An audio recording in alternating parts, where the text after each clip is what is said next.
You live in a world that constantly shouts in your ear. Voices from friends, family, strangers, screens, and endless streams of distraction tell you who you should be, how you should act, what you should pursue, and what you must avoid. From the moment you wake, notifications flood your vision. Opinions, expectations, and judgments bombard your spirit. And beneath it all runs a quiet but persistent whisper. You are incomplete without us. You need others to approve of you. If you stand alone, you will fail. But what if you dared to question this lie? What if you discovered that solitude is not emptiness, but fullness, that walking alone is not weakness, but the path of the warrior? The Stoics knew this truth. Marcus Aurelius, emperor of Rome, surrounded by soldiers, advisors, and citizens, still wrote to himself in Meditations. Very little is needed to make a happy life. It is all within yourself, in your way of thinking.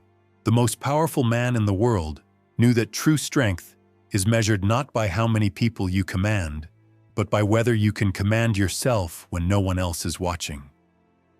So you step back. You take a walk without your phone. You close the door and silence the noise. At first, it feels unbearable. The silence screams. Your thoughts rush forward like an untrained army, chaotic and restless. You feel the itch to check something, to call someone, to fill the void with distraction. But this discomfort is not your enemy, it is your teacher. The Stoics called it training for the soul. In that naked stillness, stripped of applause and stripped of noise, you finally meet the raw truth of who you are.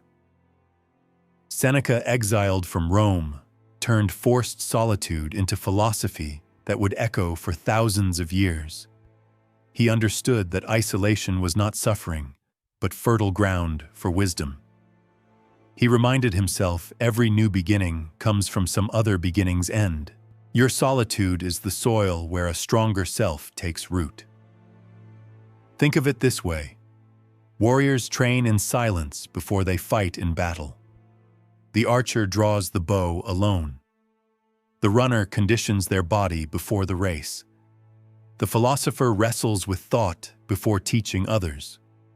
So must you train your mind in sacred solitude, because all external battles are lost if the inner one is neglected. When you finally allow silence to become your companion, you stop fearing yourself. You stop running from your own mind. Instead, you begin to cultivate it, sharpen it, polish it like a blade. The noise of others' opinions fades, and for the first time you hear your own voice, your logos, the inner reason the Stoics spoke of. That is the voice you can trust, because it comes not from a fleeting mood or someone else's expectation, but from the deep well of your soul. Sacred solitude is not about rejecting the world. It is about returning to it stronger. Without this training ground, your relationships collapse under the weight of neediness. With it, you approach others from abundance, not hunger. You give freely not because you are desperate for approval, but because you are anchored in your own values. Try this tomorrow morning. Sit in silence for just 5 minutes. No music, no phone, no agenda. Simply breathe, observe, and allow your thoughts to wander. Do not judge them. Do not chase them. Just notice them like clouds passing through the sky. In time, those 5 minutes will become 10, then 20. You may walk alone without earbuds, eat alone without a screen, even travel alone when courage allows. Each time you do, you will uncover that solitude is not empty, it is overflowing. It is filled with possibility, with courage, with remembrance of who you were before the world told you who to be. This practice is not optional, it is essential. Without solitude, you cannot build clarity. Without clarity, you cannot live with integrity. And without integrity, your life is nothing more than a performance for others, a mask that grows heavier each day.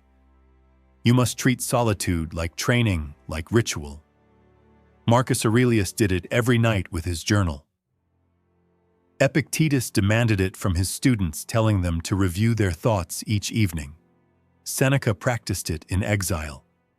And you, living in a world noisier than Rome ever was, need it even more. So protect it fiercely. Guard it like a warrior guards their weapon. Because every battle that matters, every decision that will shape your destiny, every moment of genuine growth, begins not in the crowd, but in the quiet. The Stoic warrior does not fear walking alone. They welcome it. For they know that when you can face yourself in silence, you can face the world with strength. Others may fight for external territory, wealth, applause, status, but the real battle, the one that determines everything, is fought in sacred solitude.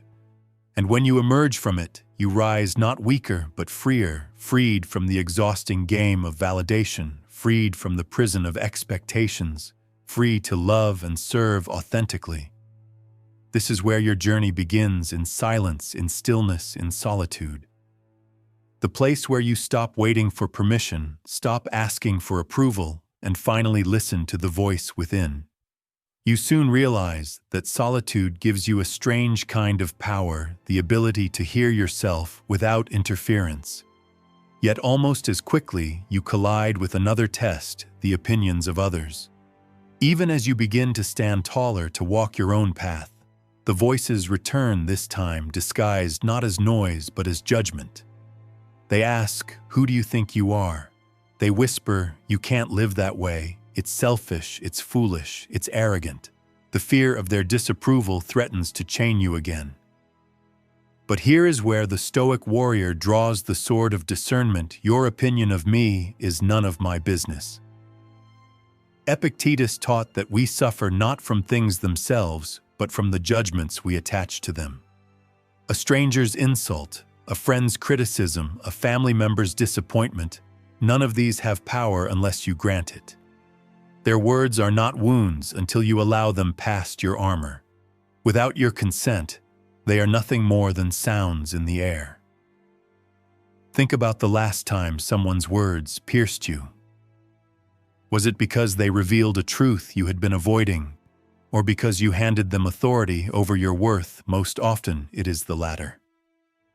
And yet, what is the source of their judgment? Consider it honestly. The critic who mocks your choices may be drowning in regrets of their own. The friend who belittles your dreams may have surrendered theirs long ago.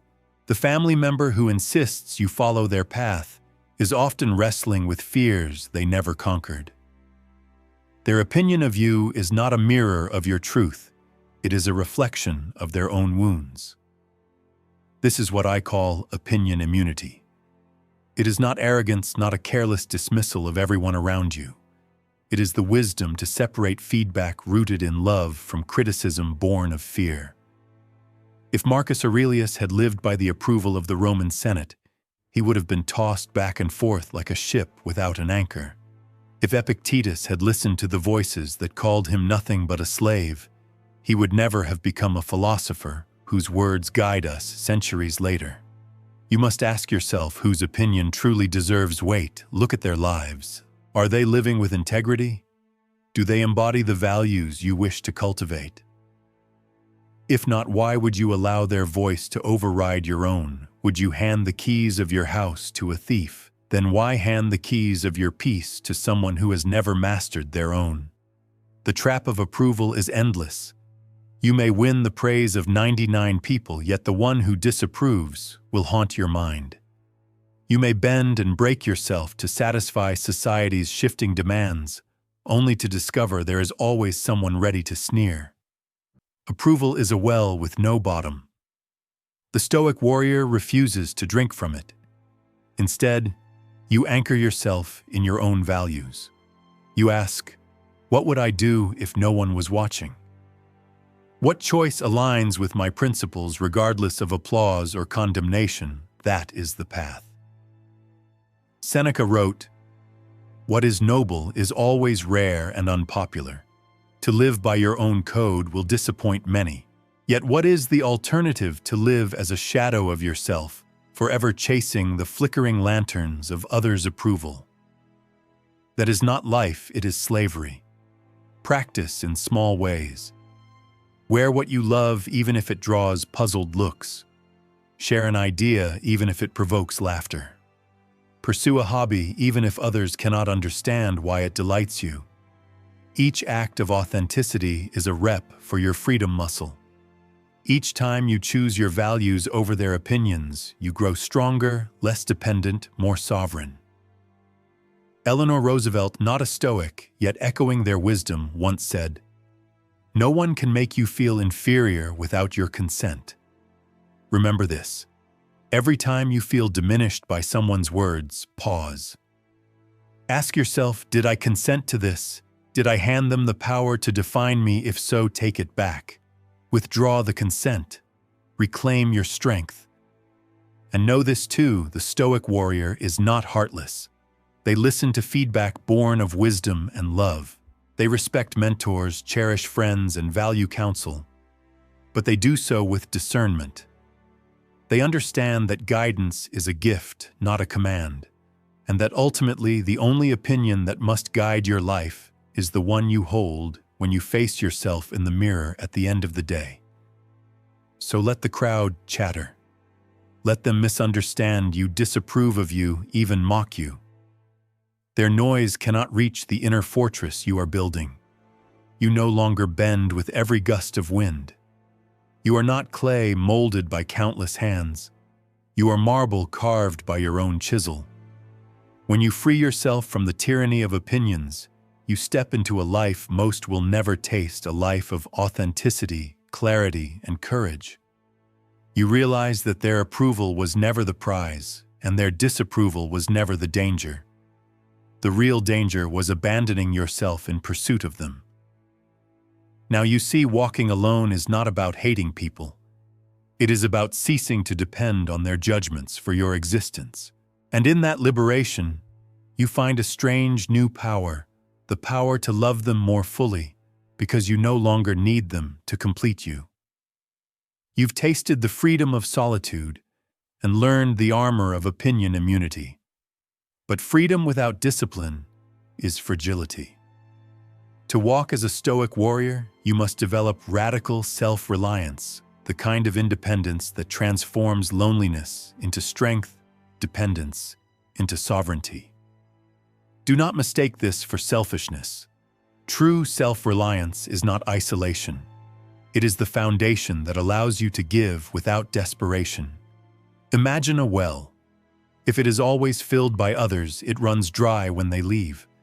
But if you learn to draw water from within, you can pour into others endlessly. That is the essence of self-reliance. The Stoics remind you that nothing external is truly yours. Wealth can vanish, friends can depart, even health can fade. If your peace is tied to these, your peace is fragile. Marcus Aurelius reminded himself daily. The things you think about determine the quality of your mind. If your mind depends on others for steadiness, you will live in perpetual turbulence. But when you learn to steady yourself, you can stand like a mountain, unmoved by shifting winds. Think of the simple instructions on an airplane: secure your own oxygen mask before assisting others. At first it sounds selfish, shouldn't you help them first? But wisdom reveals the truth if you collapse from lack of oxygen. Now there are two victims instead of one. So too in life. If you constantly seek to be rescued, validated, or completed, you cannot truly help anyone. Self-reliance is not a denial of community. It is the prerequisite for meaningful community. So what does this look like in practice? It means building skills that allow you to meet life directly. Cook your own meals so you are not enslaved to convenience. Manage your finances so you are not shackled by ignorance. Strengthen your body so you are not forever dependent on others' strength. Learn to soothe your own mind so you are not begging others to calm your storms. Each skill is a brick in the fortress of self-reliance. But the deeper work lies within. Epictetus taught his students to practice what I call emotional sovereignty. You cannot control how others behave, but you can control how you respond. You cannot dictate the outcomes of fortune, but you can choose how you meet them. When you feel anger, fear, or despair, pause. Ask, is this within my control? If not, why? Surrender your peace to it. This practice turns you from a leaf blown by the winds of emotion into the tree whose roots run deep, unmoved, even in storm. Consider relationships. The self-reliant person does not search for someone to complete them. They are already whole. Instead, they seek someone to complement them. And because they are not fueled by neediness, their love is purer, freer, stronger. Without self-reliance, relationships rot into codependency, where two broken halves cling to each other in fear. With self-reliance, relationships become partnerships of growth, where two strong individuals walk side by side. Ralph Waldo Emerson, echoing Stoic thought, declared, "Nothing can bring you peace but yourself. Nothing can bring you peace but the triumph of principles." He understood what modern life often forgets. No external success, no recognition, no affection will quiet the restless heart if the heart has not learned to quiet itself. So begin the training. Each day identify one place where you lean too heavily on others. Do you seek constant reassurance before making decisions? Then practice deciding alone, even on small matters. Do you rely on entertainment to escape boredom? Then sit with the boredom until it teaches you. Do you depend on others to spark your motivation? Then rise before dawn one day and ignite it yourself. Each small act builds the muscle of independence. But remember, self-reliance is not about rejecting help. The Stoic warrior accepts help when needed, but from a place of choice, not desperation. They are capable of standing alone, which is why they can stand with others authentically. The final layer of self-reliance is spiritual. Do not outsource your meaning to someone else's doctrines without reflection. Read, meditate, question. Ask yourself what life is, for what you believe virtue is what you will stand for when all else falls away. Seneca wrote that the wise man is self-sufficient, not because he desires to be alone, but because he can be alone. You must become such a person, able to walk in silence without collapsing, able to stand without leaning, able to love without clinging. And when you achieve this, you discover a paradox. The more you rely on yourself, the freer you are to serve others. Because you no longer give from emptiness, but from overflowing strength. You no longer grasp in fear, but extend in love. You no longer walk alone because you must. You walk alone because you can. And in that strength, you can walk beside others without losing yourself. So let today mark a vow. No more blaming circumstances. No more waiting for someone to save you. No more postponing your power.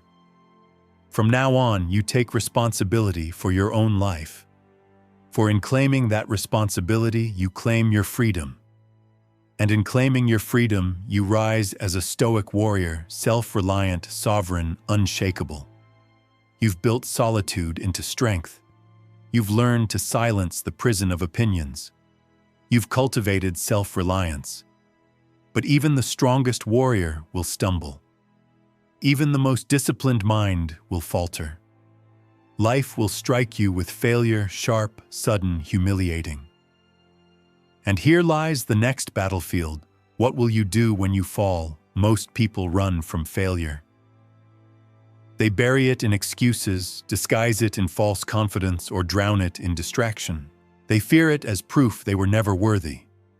But the Stoic warrior does not flee. They walk directly into the ashes of their defeat and sit with it alone. They ask the only question that matters.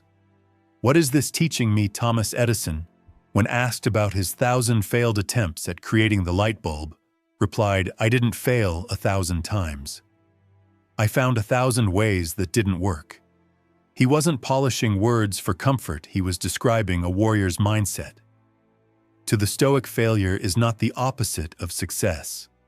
Failure is the tuition paid at the private university of life. Each mistake is a lesson purchased. Each setback is a course tailored to your growth. Marcus Aurelius, in his darkest hours, repeated to himself, "The impediment to action advances action.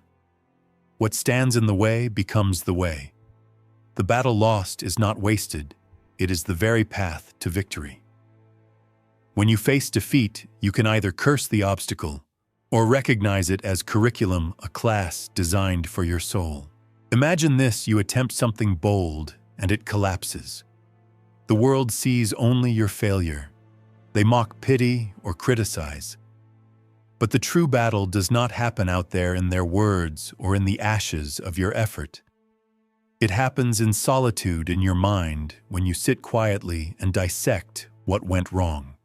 That is where the Stoic warrior turns defeat into wisdom. This is the failure audit 1.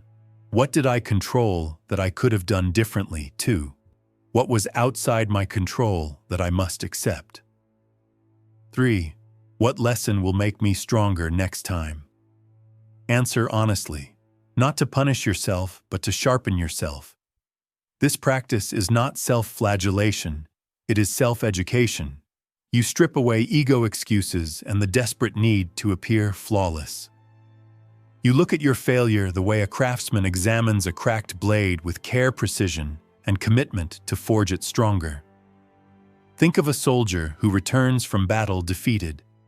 They do not toss away their armor, they mend it, study where the blow landed, adjust their stance, and prepare for the next fight. In the same way, each failure must become a blueprint for your resilience. Yet most will never do this work. Why? Because it is uncomfortable. To admit mistakes feels like a wound to pride.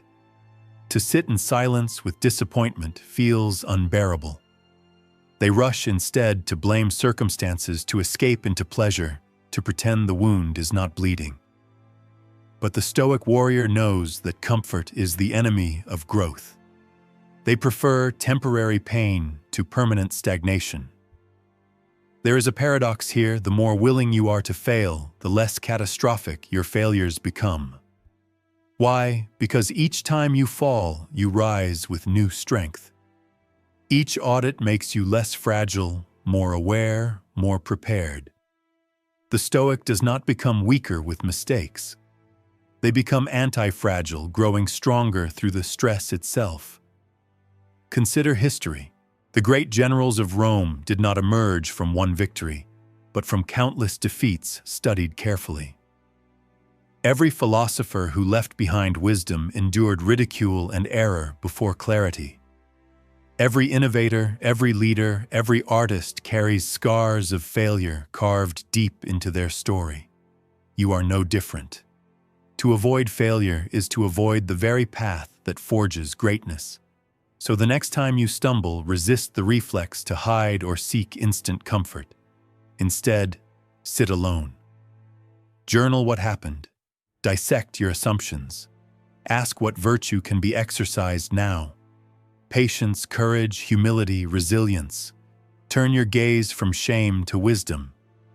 Remember, the critic who laughs at your fall may never risk anything themselves. They may live safely, comfortably, without failure. But safety is not victory. They will never know the taste of true growth.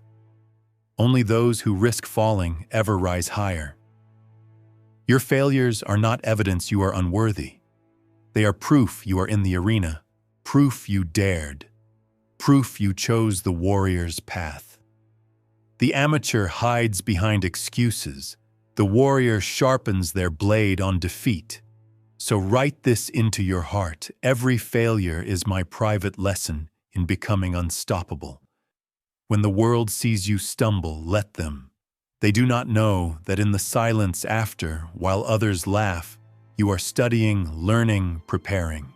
And when you rise again, and you will rise, you will carry wisdom no victory alone could have taught. Failure to the Stoic warrior is not the end of the road. It is the teacher at every crossroads. And the student who dares to sit in its class will graduate into unshakable strength. You've walked through solitude. You've severed the chains of opinion. You've forged self-reliance and mined failure for wisdom. Yet the storms of life still rage, unexpected betrayals, sudden loss, illness, financial ruin, the harsh words of others. These winds are merciless, and without shelter, even the strongest warrior can be toppled. That is why the Stoic builds something no storm can breach: the inner fortress. This fortress is not made of stone or steel. It is built of perspective, principles, and identity. It is invisible to the eye, but unbreakable to the soul. Epictetus, who knew chains and cruelty, declared, "No one can hurt you without your consent." He meant that though your body can be beaten, your possessions stolen, your reputation slandered, your inner fortress remains untouchable unless you open its gates. The first wall of this fortress is perspective. When insulted, you remind yourself their words reveal their character, not yours. When you face loss, you see it not as eternity, but as part of the cycle all mortals share. When fortune crumbles, you remember Marcus Aurelius's counsel. All is ephemeral, both memory and the object of memory. Perspective stretches your vision beyond the present wound, reminding you that time erodes all things, even suffering. The second wall is principles. These are not rules handed to you by others, but values you've tested in solitude, refined through self-reliance and confirmed through failure. Honesty, courage, discipline, justice, whatever virtues you have chosen as your compass. When external storms howl, these principles anchor you. They prevent you from collapsing into impulse, from betraying yourself, for fleeting comfort, from living at the mercy of circumstance. And at the fortress's heart lies the keep, your unshakable identity. This is the recognition that you are not your wealth, not your reputation, not even your thoughts and emotions. You are the observer of them, the consciousness that witnesses, but is not defined by what it witnesses. When you know this, no storm can uproot you. You can lose possessions and still remain yourself. You can endure insult and still remain whole. You can face death itself and still remain at peace, for your essence was never tied to what perishes.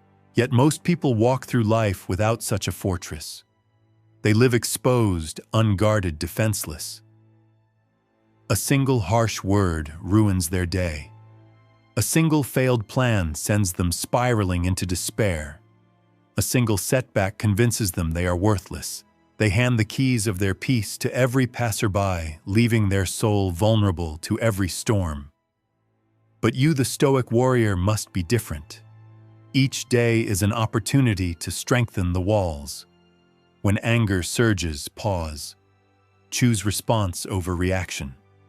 Brick by brick, your fortress grows taller. When fear whispers, act with courage aligned to your values.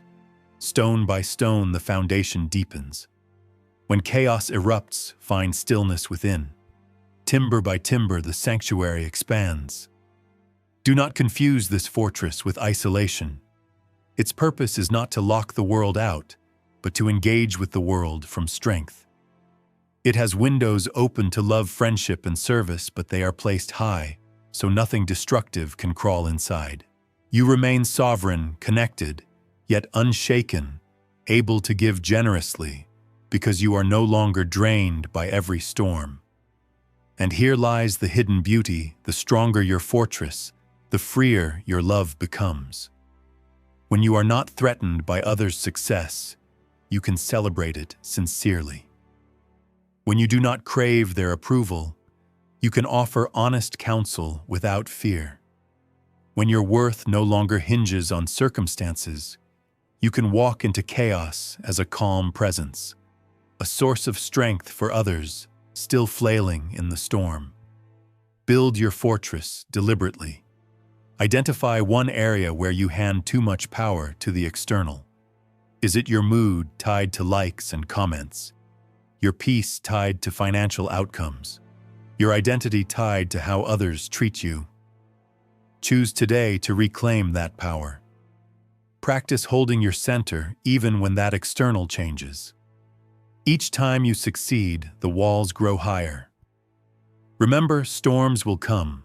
No life escapes them. Friends may betray you. Health may falter. Plans may collapse. But these storms are not your enemy. They are the test of the fortress you've built. And if you have trained like the Stoic warrior, if you have laid stone upon stone, then when the tempest howls, you will not crumble. You will stand unmoved, calm at the center of chaos, a lighthouse guiding others lost at sea. Marcus Aurelius once wrote to himself, "You have power over your mind, not outside events. Realize this, and you will find strength.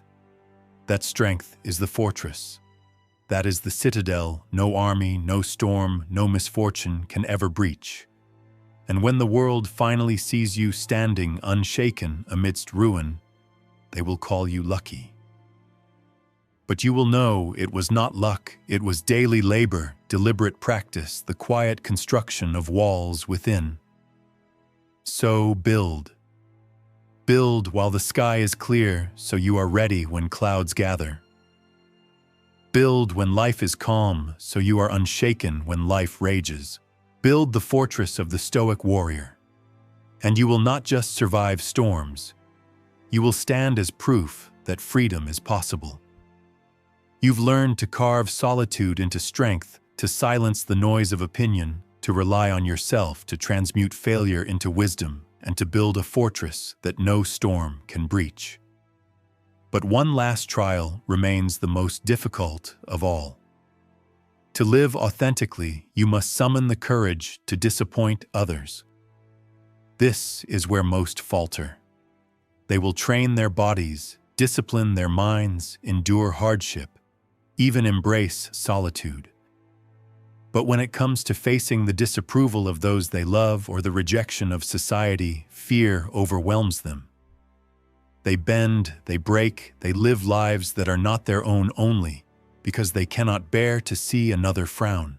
Aristotle warned to avoid criticism, say nothing, do nothing, be nothing. And indeed, this is the path of many a life of invisibility, of compromise, of suffocating conformity. The Stoic warrior refuses this. They accept the truth. If you walk your path, someone will be displeased. If you stand by your values, someone will be offended. If you set boundaries, someone will call you selfish. Disappointment is inevitable, but to avoid it, you must betray yourself. And that is the most tragic disappointment of all. Think of a young artist pressured by family to pursue a practical career. To follow their calling, they must disappoint those who raised them.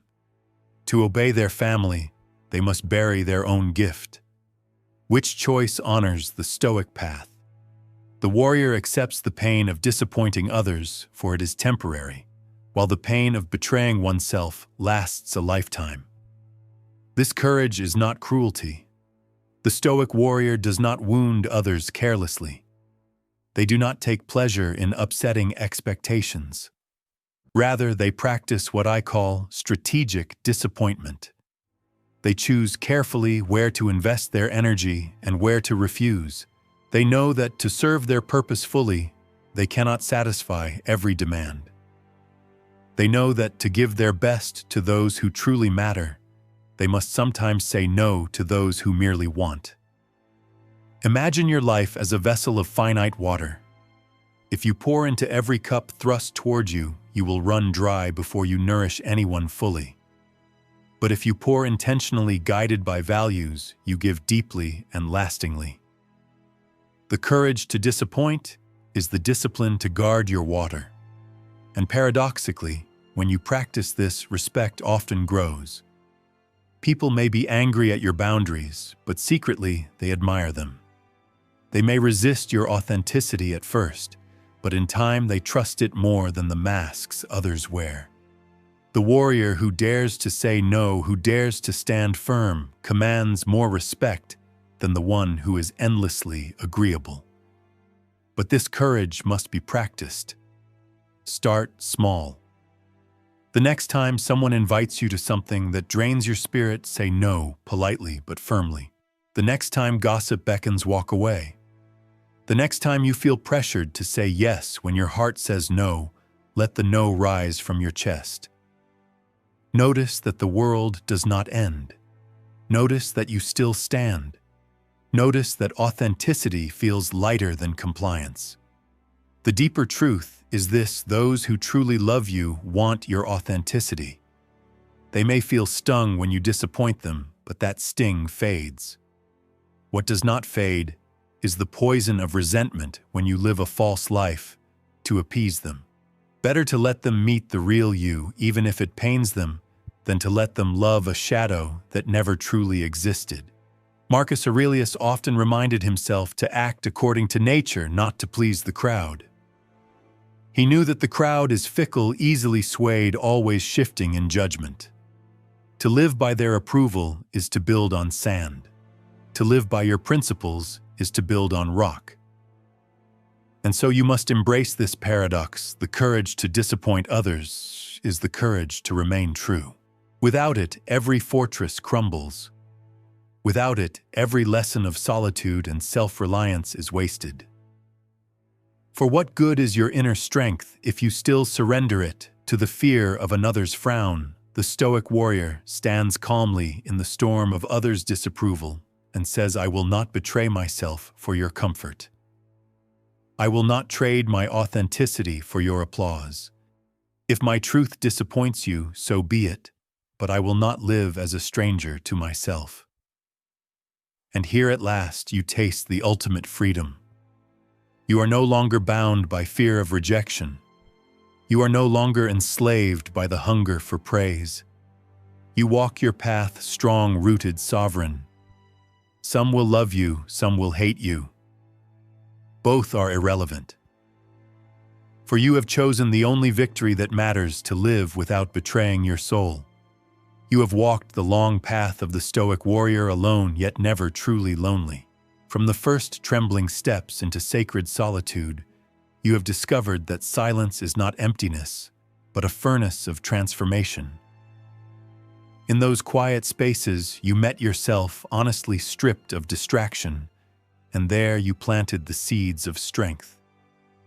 You then broke free from the prison of opinion, realizing that other people's judgments are not chains unless you clasp them to your wrists. You chose to weigh your life not against applause or criticism, but against the measure of your own values. In that decision, you became immune to the fickle tides of approval. You built self-reliance, learning that sovereignty is not selfishness, but the only ground from which genuine love and service can spring. You trained your hands and your heart to provide for yourself, so that every gift you give others comes from abundance, not desperation. You sat alone with failure, and rather than shrinking from it, you studied it as your private university. You turned each wound into a lesson, each fall into a stronger stance, each loss into a forge for wisdom. And so failure no longer frightens you, it teaches you. You raised an inner fortress, walls built of perspective stones, mortared with principles, foundations resting on unshakable identity. Within this citadel, storms may rage, but they cannot uproot you. You stand calm in chaos, sovereign in your own peace, free from the sway of fortune. You then faced the hardest trial, the courage to disappoint others. And here, you proved your mastery. For you chose authenticity over approval, values over comfort, truth over the illusion of harmony. In doing so, you honored not only yourself, but those around you, for only the authentic self can give real love. And finally, you discovered that all of this leads to one-place victory through self-mastery. The true conquest is not over nations or rivals, but over your own impulses, fears, and illusions. The warrior who governs themselves cannot be defeated. for their triumph exists within where no hand can reach. Now you stand at the end of this journey, 6,000 words of reflection, discipline, and resolve, but truly, this is only the beginning.